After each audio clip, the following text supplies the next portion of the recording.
বাংলাদেশের প্রতিটি নাগরিকের ঘরে ঘরে এক একটা অ্যাটম বোমা রাখা হয়েছে। যদি আপনারা পরীক্ষা না করেন, প্রত্যেকটি মানুষ এই এসি দুর্ঘটনাজনিত কারণে তার পরিবারকে হারাইতে পারে। এয়ার কন্ডিশন অনেক গুরুত্বপূর্ণ একটা জিনিস। সেই এয়ার কন্ডিশনের যে পার্টস, যন্ত্রাংশ, গ্যাস থেকে শুরু করে যে জিনিসগুলো বাংলাদেশে আসে, সেই জিনিসগুলোর যথাযথ পরীক্ষা নিরীক্ষা হয় কিনা আমরা জানি না। আমরা পরিবেশ অধিদপ্তরের মাধ্যমে জানতে চাই যে প্রত্যেকটা প্রোডাক্ট ওয়েট টেস্ট করে আবার মানুষের ঘরে লাগানো হয় কিনা সেটা দেখতে হবে। তা না হলে বাংলাদেশের প্রতিটি নাগরিকের ঘরে ঘরে এক একটা অ্যাটম বোমা রাখা হয়েছে।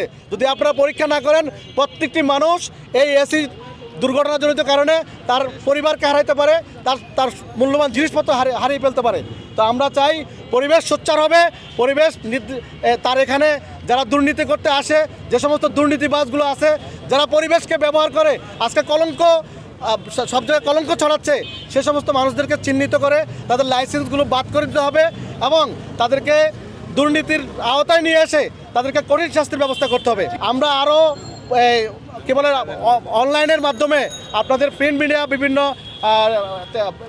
বললাম যে ইউএনডিপি থেকে বিভিন্ন সংস্থা থেকে যে টাকাগুলো আসে, আমাদের এখানে যারা দুর্নীতিবান কিছু নেতা, দুর্নীতিবান কিছু মানুষ, যেমন আমাদের আসাদ সাহেব সহ আরও অনেকে আছেন যারা বিভিন্ন জিনিস ব্যবহার করে। আমরা দেখেছি উনি একটা ইন্ডাস্ট্রি দেখিয়েছেন, ওনার দেড়শো কর্মচারী আছে, কিন্তু আপনাদের টিভি চ্যানেলের মাধ্যমে আমরা জানতে পারলাম ওখানে কিছুই নাই।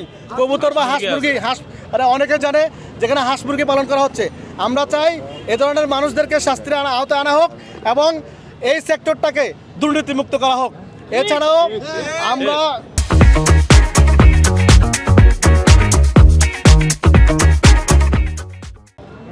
আমাদের এই আরএসি সেক্টরটাকে আমরা স্টেক হোল্ডার হিসাবে পরিবেশ অধিদপ্তরের কাছে আমরা স্মারকলিপি দিচ্ছি।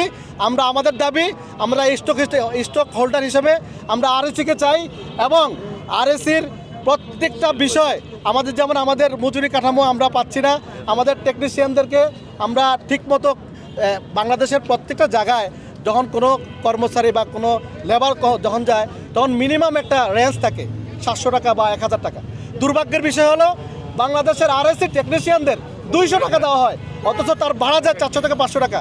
আমরা এই ধরনের অনেকগুলো সমস্যা থেকে উত্তরণের জন্য আজকে আমাদের এই মানববন্ধন। আমাদের এখানেই শেষ না, আমরা এখান থেকে মাত্র শুরু করেছি। যদি এখান থেকে আমাদেরকে সুন্দরভাবে বিদায় দেওয়া হয়, আমাদের দাবিগুলো যদি এখান থেকে পূর্ণাঙ্গভাবে মেনে নেওয়া হয়, তাহলে আমরা ভবিষ্যতে এ ধরনের বড় ধরনের কোনো আন্দোলনের মধ্যে আমরা যাব না।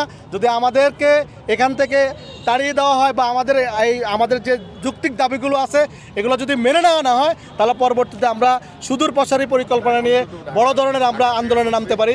কারণ আপনাদেরকে জানানো উচিত, বাংলাদেশে আমরা এই মুহূর্তে লক্ষ লক্ষ টেকনিশিয়ান আছি। আমরা বাংলাদেশের অর্থনৈতিক কাঠামোকে চাঙ্গা করে রাখছি, কারণ আমরা হাতে কাজ জানি, আমরা কোনো অকিজু না। আমরা আমাদের দক্ষ টেকনিশিয়ানের মাধ্যমে এদেশের অর্থনৈতিক চালিকা শক্তিতে আমরা অবদান করে রাখছি এবং আমাদের প্রতি বছর লক্ষ লক্ষ টেকনিশিয়ান আমরা কাজ শিখে বিদেশে পাঠাচ্ছি, সেখান থেকে রেমিটেন্স যাচ্ছে, অথচ কেউ জানে না, প্রিন্ট মিডিয়া জানে না, মানুষ জানে না, এদেশের মানুষ জানে না আমরা কি করতেছি। R22 গ্যাসটা পরিবেশ অধিদপ্তর নিষেধাজ্ঞা আছে, এটা পরিবেশের ক্ষতি করে। এইটার অজুহাতে গুটি কয়েকজন ইম্পোর্ট করতেছে, এটা বাজারে অনেকটা সংকট তৈরি করে বাজারে আসতেছে, কিন্তু গুটি কয়েকজন সিন্ডিকেটের হাতে এই গ্যাসটা জিম্মি। গত 1 বছর আগে এই গ্যাসটার মূল্য ছিল পার কেজি 1000 টাকা কেজি ছিল বা 800 টাকা কেজি ছিল, সেটা এখন বাড়তে বাড়তে 2000 থেকে 2500 টাকার ভিতর চলে গেছে। হয়তো দেখা যায় গরম আসলে আরও এটার দাম আরও 2500-র উপরে চলে যাবে। এটা এই পরিবেশ অধিদপ্তর নিষেধাজ্ঞা আছে এবং কি এটা গুটি কয়েকজন ইম্পোর্টারকে এটা সুযোগ দিছে। তো ওই উনারাই পুরা বাজারটা নিয়ন্ত্রণ করতেছে। আপনি পরিবেশ অধিদপ্তর থেকে যে লাইসেন্সগুলি দেওয়া হচ্ছে এগুলি একটা পরিবেশতান্ত্রিক পাম্মা অ্যাসোসিয়েশন, ওইটা হলো একটা দুর্নীতিগ্রস্ত সংগঠন, যে সংগঠনের মাধ্যমে এই লাইসেন্সগুলি পরিবেশ দিচ্ছে, যেখানে 7000 টাকার গ্যাস 27000 টাকায় বিক্রি করতেছে মার্কেটে।